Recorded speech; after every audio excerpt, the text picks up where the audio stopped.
Assalamualaikum warahmatullahi wabarakatuh. Innal hamdalillah nahmaduhu wa nasta'inuhu wa nastaghfiruh wa na'udzu billahi min sururi anfusina wa min sayyiati a'malina. May yahdihillahu fala mudhillalah wa may yudhlilhu fala hadiyalah. Wa asyhadu an la ilaha illallah wahdahu la syarikalah wa asyhadu anna Muhammadan abduhu wa rasuluh la nabiyya ba'da. Allahumma salli wa sallim wa barik ala sayyidina Muhammad wa ala alihi wa ashabihi wa tabi'in bi ihsani ila yaumiddin, amma ba'd. Faqad qala Allah Ta'ala fi kitabihil karim, a'udzu billahi minasyaitonir rajim, bismillahirrahmanirrahim. Am hasibta anna ashabal kahfi war raqimi kanu min ayatina ajaba. Shadaqallahul adzim. Pemirsa El Sinta TV dimanapun Anda berada, selamat bertemu kembali dalam mengikuti acara Risalatul Iman. Puji dan syukur tak henti kita panjatkan kehadirat Ilahi Rabbi yang telah begitu banyak memberikan nikmatnya kepada kita. Sekiranya kita ingin menjumlahkan nikmat-nikmat yang Allah berikan kepada kita, maka kamu tidak bisa menjumlahkannya. Itu semua karena begitu banyak dan kita tidak bisa lepas dan kita tidak bisa hidup tanpa nikmat Allah. Di antara nikmat juga yang perlu kita ketahui, di samping nikmat iman, nikmat Islam, nikmat sehat, dan Allah berikan kepada kita itu keturunan. Hampir seluruhnya orang-orang saleh, wabil khusus kalau kita baca tentang kisah Nabi Zakaria, kisah juga Nabi Ibrahim alaihissalam, dia selalu memohon kepada Allah, dikedepankan dalam doanya, Rabbi habli min ladunka minas solihin wa min suryatina. Ya Rabbku, ya Tuhanku, anugerahkanlah kepadaku anak keturunanku yang saleh. Kenapa minta anak yang saleh? Anak yang saleh itu anak yang baik. Baik kepada penciptanya. Pengertian baik di sini adalah mereka itu pandai bersyukur. Orang yang pandai bersyukur itu orang yang pandai berterima kasih. Orang berterima kasih pada orang tentunya yang dianggap berjasa dalam hidupnya. Dan kita ini hidup sangat bergantung kepada Allah. Pasti kalau kita orang yang saleh, kita menjadi orang yang pandai mensyukuri atas nikmat yang Allah berikan kepada kita. Oleh karena itu, harapan untuk memiliki keturunan yang saleh dan salehah. Karena kita tahu apabila besok kita mati, terputus semua amalan perbuatan kita. Sedangkan hidup kita ini terlalu singkat, paling panjang 100 tahun. Dan kalau kita berbicara mengenai tentang mencari berkah dalam hidup itu, mungkin begitu umur pasca kita itu menikah, maka kita akan berpikir bagaimana kita membangun rumah tangga yang sakinah mawaddah, dan itu semua tidak terlepas dari bagaimana kita hidup itu memiliki kecukupan dalam ekonomi. Begitu kita menggapai pekerjaan dan ekonomi kita mulai mapan, kita mencari istri. Begitu kita sudah beristri, kita berkeluarga, maka dalam rumah tangga itu yang dicari adalah keturunan.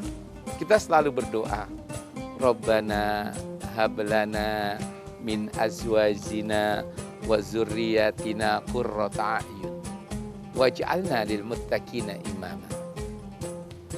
Ya Tuhanku, anugerahkanlah kepada kami dari istri-istri kami anak keturunan yang enak dipandang, yang menyenangkan, yang dapat membahagiakan, yang dapat menghibur kami. Waj'alna lil muttaqina imama. Dan anugerahkanlah kepada kami bagi orang yang bertakwa itu sebagai pemimpin para anak keturunan kami. Jadi kita bukan hanya sebatas memohon kepada Allah dianugerahkan anak keturunan yang saleh dan salihah, tapi juga kita minta kepada Allah agar anak yang saleh salihah ini dipimpin oleh seorang pemimpin yang bertakwa kepada Allah. Karena kita tahu, kalau pemimpin yang bertakwa kepada Allah, mereka selalu berusaha tunduk dan taat kepada Rabb-Nya. Pemimpin yang bertakwa kepada Allah, mereka selalu akan mengusahakan dirinya itu menjadi orang yang memberikan manfaat dalam kehidupan orang di sekelilingnya. Kalau kita punya pemimpin yang bertakwa kepada Allah, pasti dia adil. Kenapa? Karena amal perbuatan yang adil itu adalah mendekatkan pada ketakwaan. Dilu wa aqrabul taqwa. Pemirsa El-Sinta TV, oleh karena itu dalam acara Risalatul Iman ini, saya ingin membahas bagaimana kita memiliki generasi atau anak keturunan yang dapat kita banggakan. Dalam pelajaran di pesantren ada namanya mahfuzat. Ada pepatah-pepatah para ulama dan para sahabat Nabi. Di antara paling terkenal menyangkut soal masalah pemuda itu adalah, yaitu perkataan Imam Ali radhiyallahu anhu. Inna fi yadis subani amral ummati wa fi iqdamiha hayataha. Sesungguhnya di tangan pemuda lah maju mundurnya suatu negeri. Kita lihat di sini, pemuda yang mana? Pernyataan Ali, laisal fata mayaqulu kana abi. Bukanlah seorang pemuda itu yang dikit-dikit mereka itu membanggakan ayah atau bapak mereka. Fa innal fata ha anada. Seorang pemuda yang bisa kita banggakan itu adalah pemuda yang selalu menunjukkan dirinya. Inilah aku, inilah karyaku, inilah kehidupanku yang bisa dibanggakan. Tapi kita tunggu sejenak karena ada yang satu ini.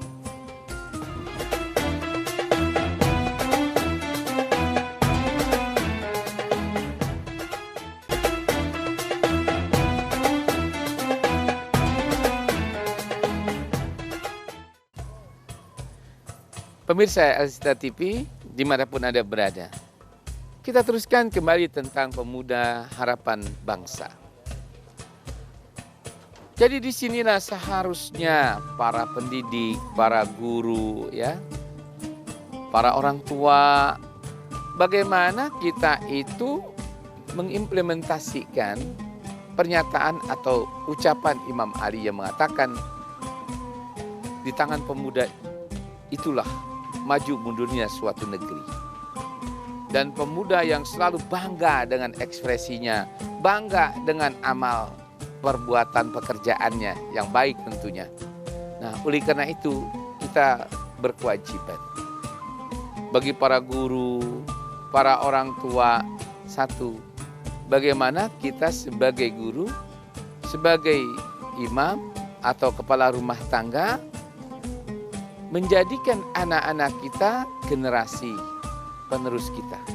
Tentu yang pertama adalah tanamkan kemandirian. Dari mana kita mulai berbicara tentang kemandirian anak muda ini? Kemandirian suatu bangsa. Dari apa yang telah diisyaratkan oleh Allah. Semua para utusan Allah semua orang-orang saleh yang diutus oleh Allah itu hidup dalam tekanan ekonomi, tekanan juga orang-orang yang tidak suka kepada kebaikan. Contoh, Nabi Musa alaihissalam, dia hidup. Memang ibunya adalah pekerja di istana. Tapi Allah tidak menghendaki seorang utusan Allah itu bergantung hidupnya dengan orang tua. Maka datanglah kondisi yang tidak kondusif bagi setiap anak yang lahir di zaman kelahiran Nabi Musa alaihissalam. Karena Fir'aun itu bermimpi bahwa dia bermimpi akan lahir seorang bayi yang siap akan menggantikan atau merampas tahtanya.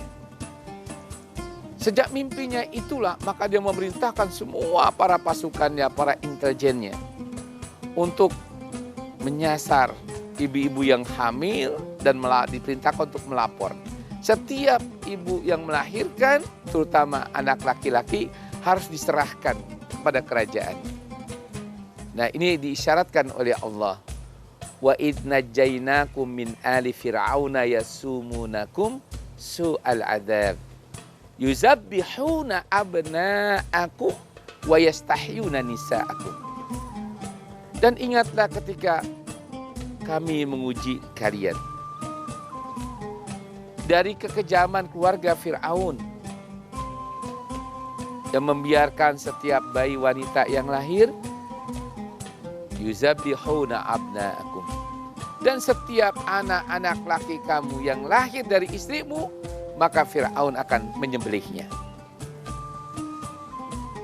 Di sini kita lihat pentingnya kita itu ketika berbicara kekuasaan, ketika kita berbicara kemuliaan, maka siapkanlah generasi yang berpihak satu kepada kebenaran, dan generasi yang selalu mereka membanggakan akan dirinya. Sehingga kalau sudah demikian, pemuda kita itu sudah mengerti tentang tanggung jawabnya, maka lebih mudah kita akan mendidiknya, lebih mudah kita itu akan mengarahkannya. Karena kesadaran diri itulah yang memberikan kekuatan dalam kehidupan seseorang dalam melaksanakan apapun juga. Pemirsa Elsita TV yang berbahagia, maka suatu pendidikan yang sukses apabila mereka itu dapat melahirkan alumni sekolah itu menjadi orang yang punya tanggung jawab, baik tanggung jawab kepada Tuhannya dan tanggung jawab kepada keluarganya, tanggung jawab kepada negaranya. Dan yang kedua, pendidik yang sukses kalau ia dapat melahirkan anak didik yang mereka memiliki mental kehidupan yang mampu membangun kehidupannya secara mandiri. Maka perlunya diajarkan anak-anak itu hidup memiliki keterampilan, memiliki skill. Coba kita lihat para nabi itu. Hampir seluruhnya lepas dari kedua orang tuanya. Tapi Musa, dia hidup di bawah kekuasaan Fir'aun. Ya. Tapi begitu dia sudah bisa membedakan mana yang hak, mana yang batil, mana yang baik, mana yang buruk. Apalagi setelah ia telah mengenal Tuhan. Sudah mulai mengenal tentang konsep Tuhan. Maka Nabi Musa itu mencari jalannya sendiri. Dan bahkan ia mulai berbicara mengenai tentang bagaimana konsep menyelamatkan Bani Israel. Karena ia tidak suka suku Kiptiah itu berbuat seenaknya kadang-kadang, ya. Mereka itu menganggap orang-orang Bani Israel itu hampir dapat dipastikan hidupnya tak layak dibilang manusia. Kalau dia bunuh saja, tidak ada hukum. Nah, dalam kondisi seperti itulah, maka muncullah keprihatinan dalam kehidupan Nabi Musa alaihissalam Setelah ia menjadi pemuda, dia melihat tidak suka. Bangsa Kiptiah itu berbuat semena-mena. Maka pada suatu ketika terjadi perselisihan antara suku Kiptiah dengan Bani Israel. Nabi Musa karena tidak suka pada kebatilan, maka dia lawan itu. Walaupun jumlahnya banyak dan dia dikerubutin, ya dia lawan. Sehingga dia pukul satu pukulan. Meninggal itu bangsa Kiptiah, anak pembesar, yaitu pejabat Fir'aun ini. Dan Nabi Musa baru tahu kalau tangannya itu nggak boleh sembarangan. Kenapa? Pasti Allah Subhanahu wa Ta'ala memberikan mukjizat untuk memenangkan nabinya, rasulnya dari musuh-musuhnya.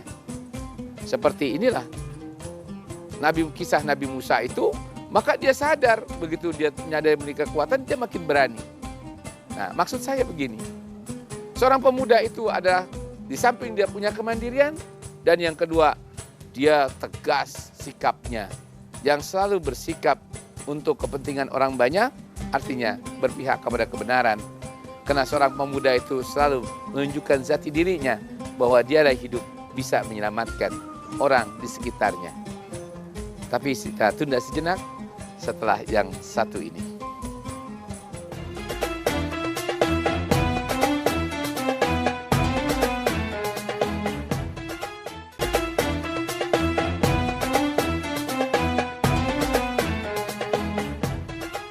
Pemirsa Arista TV, ketika kita bicara peran anak muda, bukan hanya ada pada Musa yang sejak muda sudah berpihak pada kebenaran dan berani melakukan amal ma'ruf, bahkan luar biasa keberaniannya untuk menentang kebatilan, sekalipun itu harus dia berhadapan dengan ayah angkatnya Fir'aun.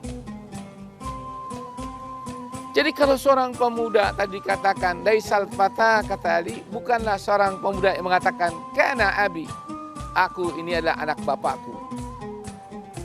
Fa inal fata hanada, sesungguhnya pemuda itu yang berani mengatakan inilah aku, walaupun itu yang korupsi bapaknya, walaupun itu yang melakukan tindakan kezoliman, ya, terhadap memperkosa hak orang lain ataupun mencundangi ataupun mempersekusi dalam hukum.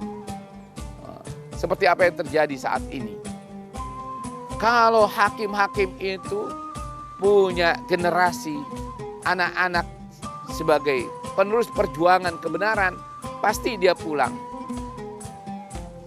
Anaknya itu mengatakan, aku malu punya hakim seperti ayah. Apakah ayah tidak mendengar dengan telinga ayah? Apakah tidak melihat? Apakah ayah tidak menggunakan hati nurani menimbang-nimbang apa yang dilakukan orang yang ayah jatuhkan hukuman itu?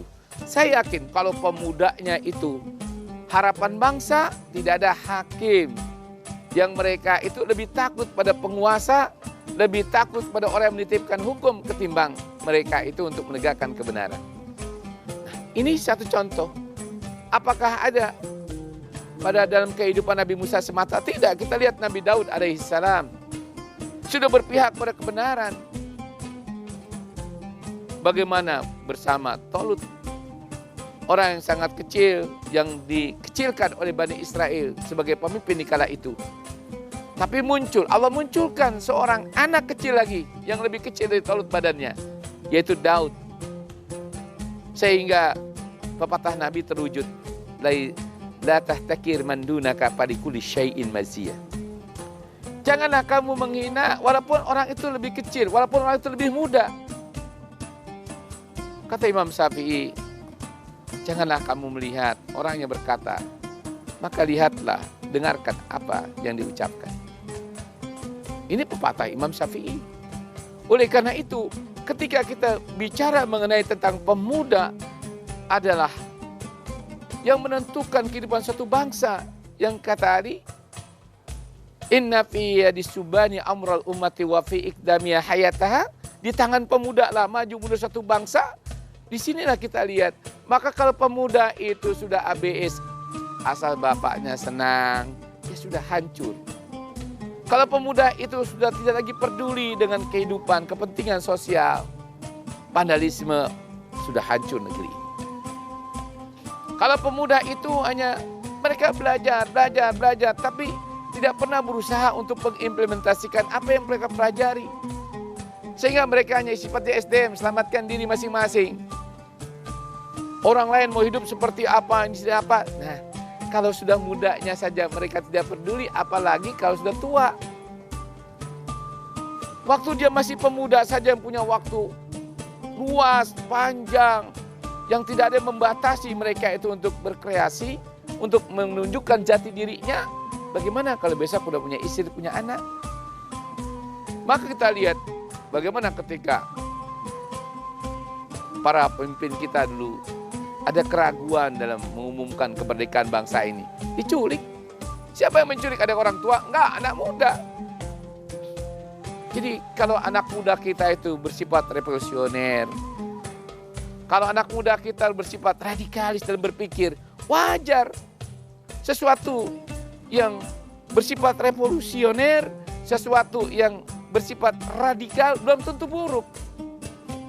Karena kita suatu waktu membutuhkan kecepatan dalam melakukan perubahan.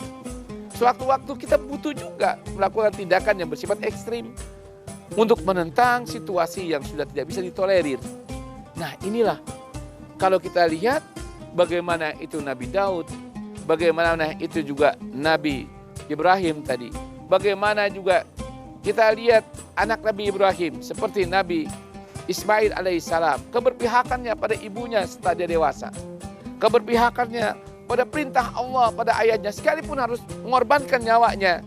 Sampai ia mengatakan, ya abatif al-matu'mar, wahai ayahku, lakukanlah, kalau memang itu perintah Allah, jalankan. Satajiduni insyaallah minas sabirin. Insyaallah engkau akan dapat ya ayahku, aku ini termasuk orang yang sabar. Itulah pemuda. Maka kalau pemuda itu terkesan ada sesuatu yang aneh bagi diri kita, jangan dikecilkan. Pemuda itu sedang mencari sosok kehidupan dan juga sedang mencari jati dirinya. Dan orang tua, para pemimpin berkewajiban mengarahkan ke jalan yang benar dan kita tidak boleh menakut-nakuti. Dan ini nasihat saya juga untuk semua para penguasa, bahwa tangan pemuda itulah Pak, kita bisa melihat besok bagaimana kondisi bangsa kita. Mungkin 20 tahun akan datang. Bukankah saat ini yang berkuasa adalah orang yang di masa 1966 dikala itu masih anak-anak. 78 ya, awal-awal kejayaan Orde Baru di mana sedikit represif dan mereka itu adalah orang-orang yang bergerak dalam gerakan, yang berani melawan segala bentuk dianggapnya tidak adil, menentang segala bentuk keadilan, dan mereka sekarang muncul. Mengapa ketika kita berkuasa padahal kita berasal dari orang-orang gerakan yang punya pengalaman dulu tumbuh kembang menjadi pemuda itu memperjuangkan aspirasi masyarakat ketika anggota dewan tidak bisa menyalurkan kepentingan rakyat itu. Inilah yang kita sedih sekarang. Kalau ada pemuda tidak lagi peduli dengan anak bangsanya dan masa depan kehidupan negerinya. Kalau ada pemuda lagi, mereka itu juga tidak punya keberanian untuk melakukan suatu kebenaran sebagai kritik terhadap situasi yang tidak menguntungkan bagi dirinya. Karena kalau kita biarkan kezaliman yang saat ini itu berlalu, ya, besok bagaimana ketika kita sudah tua, ketika kita sudah bukan lagi pemuda, pasti masih kezaliman itu lebih dahsyat dari apa yang dialami oleh anak-anak kita besok kelak. Semoga Allah Subhanahu wa Ta'ala memberikan ilham pada kita semuanya, bahwa ingat bahwa dalam Al-Quran Allah berfirman, ya ayyuhalladzina amanu, wahai orang-orang yang beriman, kata Allah, ku anfusakum wa ahlikum nara, jagalah diri kamu dan keluargamu, anak-anakmu jangan sampai masuk neraka. Ini bukan sebatas berbicara masalah akhirat. Karena orang masuk neraka itu karena melakukan perbuatan kejahatan, perbuatan kemaksiatan. Karena mereka itu hidupnya tidak lagi ingat akan penciptanya. Dan untuk apa mereka itu hidup. Dan karena mereka tidak sadar bahwa hidup ini adalah sekedar untuk mencari bekal kehidupan akhirat, maka dia sangat berbahaya. Kalau Allah mengisyaratkan para orang tua diperintahkan untuk menjaga dirinya dan anak famili keluarga jangan sampai masuk neraka, karena ya kalau orang sudah melakukan amalan perbuatan yang menyebabkan masuk neraka itu jauh dari keberkahan. Demikian, semoga Allah Subhanahu wa Ta'ala menjaga kita dan menjaga anak-anak kita. Billahi taufiq wal hidayah. Wassalamualaikum warahmatullahi wabarakatuh.